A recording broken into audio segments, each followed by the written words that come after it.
This is in continuation to what Manmeet ma'am has already spoken.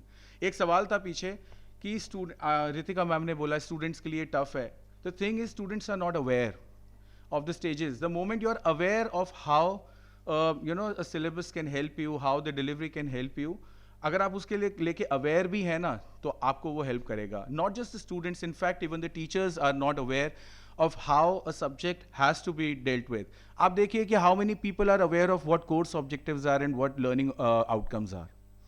Learning outcomes are completely student oriented, or course objectives are oriented to the people who are delivering to reach to the point where learning outcomes become the reality. ठीक है, हम syllabus share करते हैं. कैसे करते हैं? Screenshot में unit 1 से लेके 4 तक का दिखाई देता है, रेफरेंस मटेरियल को काट देते हैं, लर्निंग ऑब्जेक्टिव्स कहीं दब के रह जाते हैं, कोर्स ऑब्जेक्टिव्स दब के रह जाते हैं. हम जब अपने सिलेबस को शेयर करते हैं, लाइक मैम सेट कि जब हम इनिशियल एक इंट्रोडक्शन जब किसी सब्जेक्ट का देते हैं, how many of us actually talk about the learning outcomes? Learning outcomes are what the students will end up with. वो क्या सीख के निकलेंगे, वो इसको करने के बाद क्या कर पाएंगे. तो ये एक जो चीज़ है ना, ये मैम ने जो बताया ब्लूम्स टैक्सोनॉमी, और ब्लूम्स टैक्सोनॉमी को आगे लेके जाते हुए I am going to talk about rubrics which is mechanism for for assessment, for evaluating. अब मेरे को इवैल्यूएशन और असेसमेंट को लेके एक बड़ा ऑब्सेशन है. मेरे को हमेशा लगता है कि this is one area that has been very consistently ignored. हम लेसन प्लान बनाते हैं, हमने असाइनमेंट्स पे वर्कशॉप किया, क्या कभी हमने इवैल्यूएशन कैसे करना है, उसको स्टूडेंट्स तक कैसे पहुंचाना है, उस तक वो पहुंचा, वो फीडबैक क्या हमने कभी उस पर बात करी? मतलब मैं I am not talking about here, I am talking about in general. जब I was in some other college, तो वहाँ पे लेक्चर डिलीवरी स्टेटस जानने के लिए एक लेटर, एक रजिस्टर आ जाता था स्टाफ रूम में, और हम उसमें लिखते थे हमने आज क्या पढ़ाया, कैसा पढ़ाया, स्टूडेंट्स तक क्या पहुँचा. नहीं, हमारे पास डायरेक्टर सर से अगर कोई फॉर्मेट आता है तो उसमें आता है कितनी यूनिट्स कवर्ड हैं, कैसे कवर्ड हैं, स्टूडेंट्स तक पहुंचा है नहीं पहुंचा. We don't talk about it. हम स्टूडेंट एक पूरे सेमेस्टर में सब्जेक्ट पढ़ता है, वो सब्जेक्ट पढ़ने के बाद वो 3 घंटे में एक स्टूडेंट एग्जाम देता है, 6 घंटे में एक एवेल्युएटर 60 बच्चों के आंसर शीट्स चेक करके चला जाता है. So this is an ignored aspect of teaching, not just in media but everywhere. तो मेरा यहीं से मेरी शुरुआत है. मैं पीपीटी नहीं रन करूंगा क्योंकि ये बोरिंग है और डल है. I'll just talk about my experience. Rubrics क्या है? First of all, I'll come to that. चलिए मैं PPT में दिखा देता हूँ. और ये कहाँ से इसकी शुरुआत हुई मैं बता देता हूँ. I'll not get into the history of who started. मेरे को याद भी नहीं है, honestly speaking. हाँ नहीं मैम, मैंने जानबूझ के बंद किया है, कुछ नहीं है उसमें. It all started कि why I thought of this particular topic was, कई बार स्टूडेंट्स आते हैं and I can tell you Aadhar Sethi and ये दोनों स्टूडेंट्स भी उनमें से एक हैं कि सर हमने ये किया, इसमें गलती कहाँ है, उसको आपने ज़्यादा बेटर ग्रेड दिया, मेरे को कम क्यों दिया. तो हम कहते हैं नहीं नहीं तुम्हारा अच्छा था. हम मैक्रो व्यू ले रहे हैं, हम कह रहे हैं कि अच्छा लगा, हमें अच्छा लगा, हम सालों से जिस चीज़ को देखते आ रहे हैं हमने इंटरनलाइज कर लिया, हमें पता लग गया कि क्या अच्छा है क्या गलत है. स्टूडेंट्स को किसने बताया? हमने ग्रेड किया. तो ये एक बड़ी प्रॉब्लम होती है जब एक स्टूडेंट आके कहता है इसका मेरे से बेहतर कैसे, and we are not able to break it down into its components, जिसके थ्रू हम स्टूडेंट्स को उस पूरे असाइनमेंट को देखने का एक नया नजरिया दे सकते हैं. That's what rubrics is about. तो रूब्रिक्स क्या है वो बाद में बात करूंगा, बट मैं आपको एक छोटा सा जो मैंने अपनी टीचिंग में कोशिश करी, ये सारे लर्निंग आउटकम्स को कैसे स्टूडेंट्स तक पहुंचाना है, उसके लिए मैंने कहा कि let's try and do something on my own wherein I can devise a method, और मैं थोड़ा सा इंश्योर कर सकता हूँ कि मैं स्टूडेंट को बेटर फीडबैक दे सकूँ, वो बेटर लर्न कर सकें. So I started off this when I was given this subject of DNG, design and graphics. और ये मेरे लिए नया नहीं था, लेकिन मेरे लिए मतलब मैं उतना फेमिलियर भी सब्जेक्ट से नहीं हूँ क्योंकि मजबूरी में मैंने ये सब्जेक्ट पढ़ाया है. लेकिन जब ये मुझे दिया गया तो I thought of putting in a lot of hard work. और मैंने क्या किया, I can show you this example. और ये आधार सेठी के ही सेक्शन में मैंने पढ़ाया था. और डीएनजी की बात कर रहा हूँ सर, माफ़ी चाहूँगा आपके सामने, मैं डीएनजी की बात करने की हिमाकत कर रहा हूँ. तो ओके, तो लोगो डिज़ाइनिंग एक एक्सरसाइज थी. तो उस लोगो डिज़ाइनिंग में मैंने स्टूडेंट्स को जब ये असाइनमेंट दिया तो I just simply did not से कि आपको लोगो बना के देना है. एंड विदाउट एनी इंस्ट्रक्शन और एनीथिंग। मैंने इनफैक्ट आई वेंट अहेड, ये 28 जनवरी 2022 को मैंने लास्ट एडिट किया था। तो मैंने उनको बताया कि व्हाट इंस्ट्रक्शंस आर देयर, आपको ये कैसे करना है। मैंने उनको स्टेप्स बताए और उसके बाद मैंने लास्ट में अननोइंगली, मैं नहीं जानता था रूब्रिक्स क्या है उस टाइम पे, मैंने उनको ये बताया कि मैं असेसमेंट किस आधार पे करूँगा। जैसे मैंने कहा कितनी लेयर्स का इस्तेमाल कर रहे हो, कितने एलिमेंट्स का इस्तेमाल कर रहे हो, लोगो लेजिबल है या नहीं है, अगर मैं उसको रिसाइज करूं, छोटा करूं तो वो विजिबल होगा या नहीं होगा। I decided my criterias of evaluation at that point of time, unknowingly, not knowing about rubrics at all. Rubrics तो अभी हाल फिलहाल में देखा तो समझ आया कि मैं वो कोशिश कर रहा था। और फिर जब मैंने स्टूडेंट्स के असेसमेंट किए तो मैंने इंडिविजुअल असेसमेंट किए, I gave a lot of time to, और ये मैंने क्लास ग्रुप में शेयर भी किया, ये कॉलपोल पे भी मैंने शेयर किया। अभी भी मुझे नहीं पता था कि मैं रूब्रिक्स के बेसिक्स को फॉलो कर रहा हूँ। मैंने एक एक स्टूडेंट को बताया कि उसमें फॉन्ट प्रॉब्लम था, या उसमें कलर का प्रॉब्लम था, या वो बहुत कॉम्प्लेक्स था, उसकी लेजिबिलिटी का इशू था। तो इस तरीके से जब मैंने ये किया तो मुझे बहुत अच्छा रिस्पॉन्स मिला। लेकिन प्रॉब्लम ये है कि it requires a lot of time, lot of effort, and due credit should be given to this particular exercise. Exam या हम असाइनमेंट्स की डेट डिसाइड करते हैं, इवैल्यूएशन और फीडबैक की भी एक डेट होनी चाहिए। और जब मैंने ये किया I got some very good results, but unfortunately फिर उसके बाद सेमेस्टर एकदम रश किया तो I could not do it for the remaining ones. अब मैं आपको बताता हूँ कि रूब्रिक्स है क्या।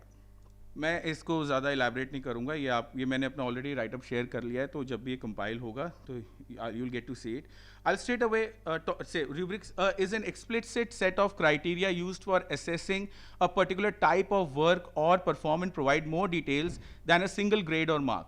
हम जब ओवरऑल किसी असाइनमेंट को देख के उसमें मार्किंग कर देते हैं, ये उसमें वो क्राइटेरियाज को ऐड करता है जिसके बेसिस पे आप अपने असाइनमेंट इवैल्यूएशन को मल्टी डायमेंशनल बनाते हैं और उसमें एक डेप्थ लेके आते हैं, और therefore it helps you grade more objectively.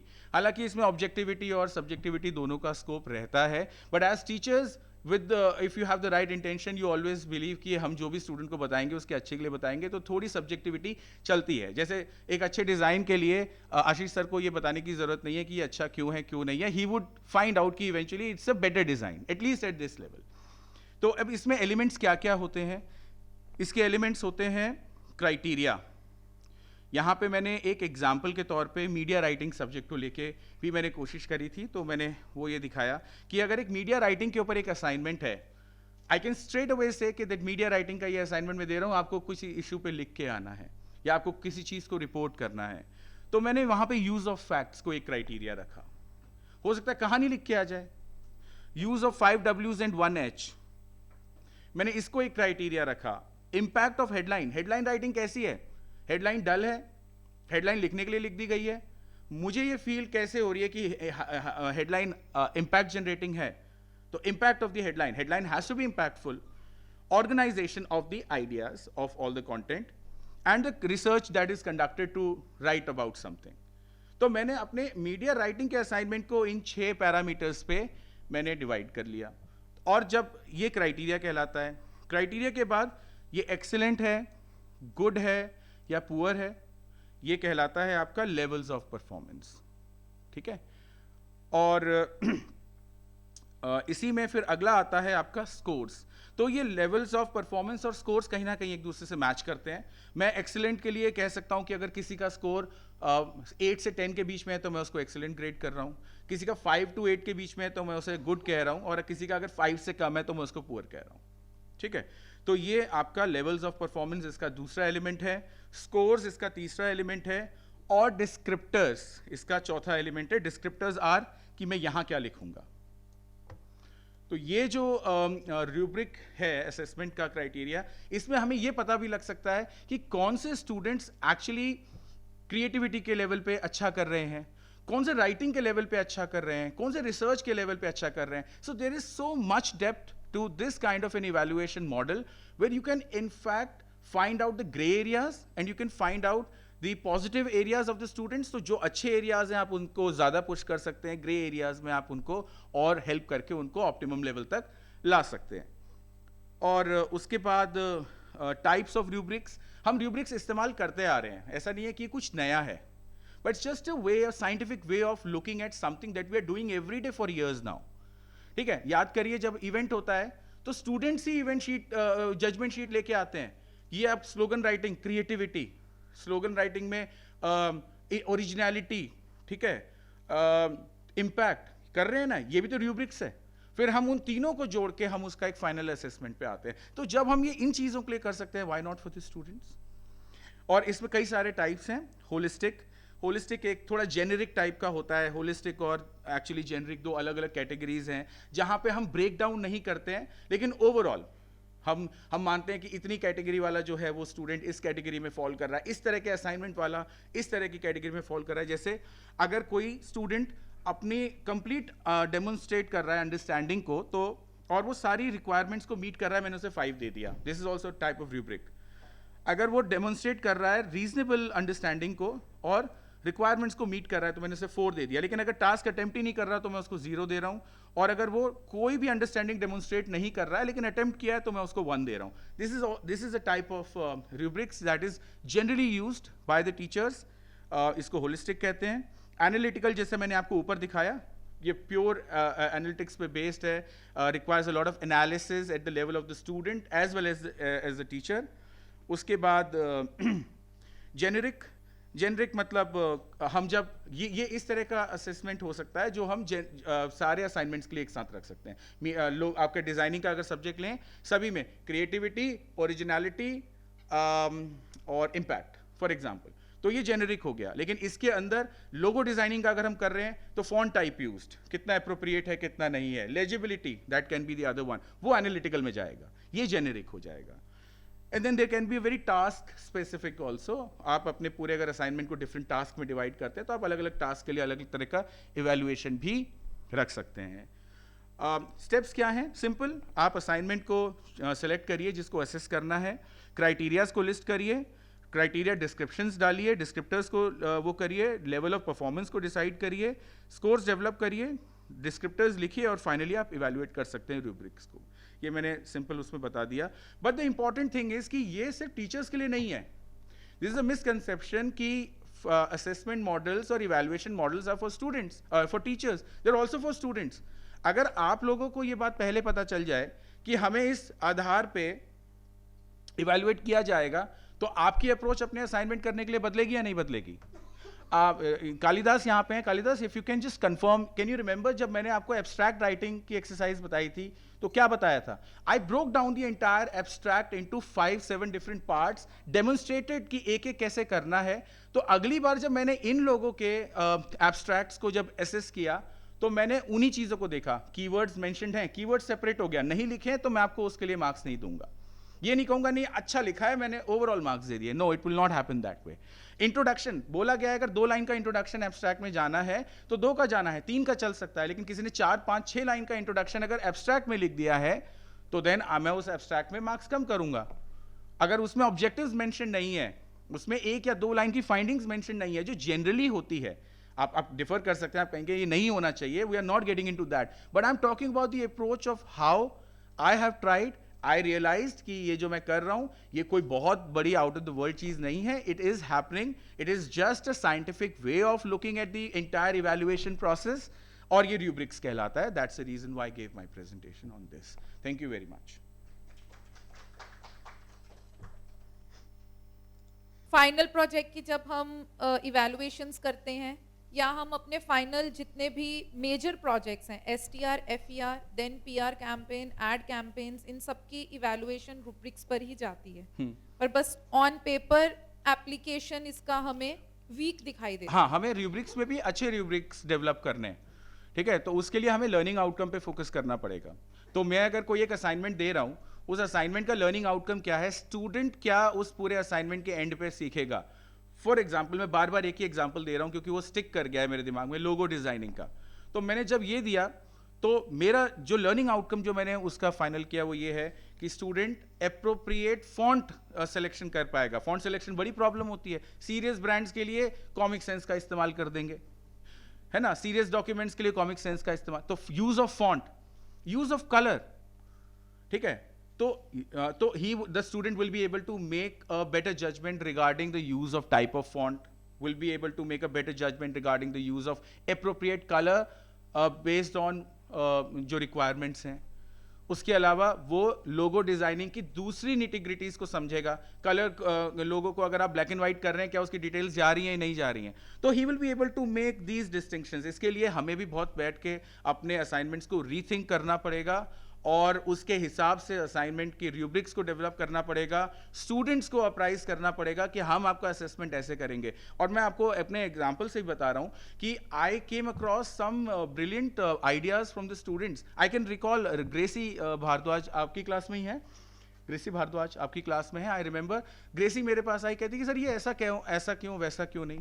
I remember Gracy ने लोगो डिजाइनिंग के एक ही असाइनमेंट के 6 वेरिएशंस बना के मुझे दिए, जस्ट बिकॉज वो मेरे से लगातार पूछी थी. तो उसने अपने फॉन्ट के टाइप में, कलर के टाइप में, विजुअल इमेज के टाइप में उसने वेरिएशंस किए और वो कर पाई.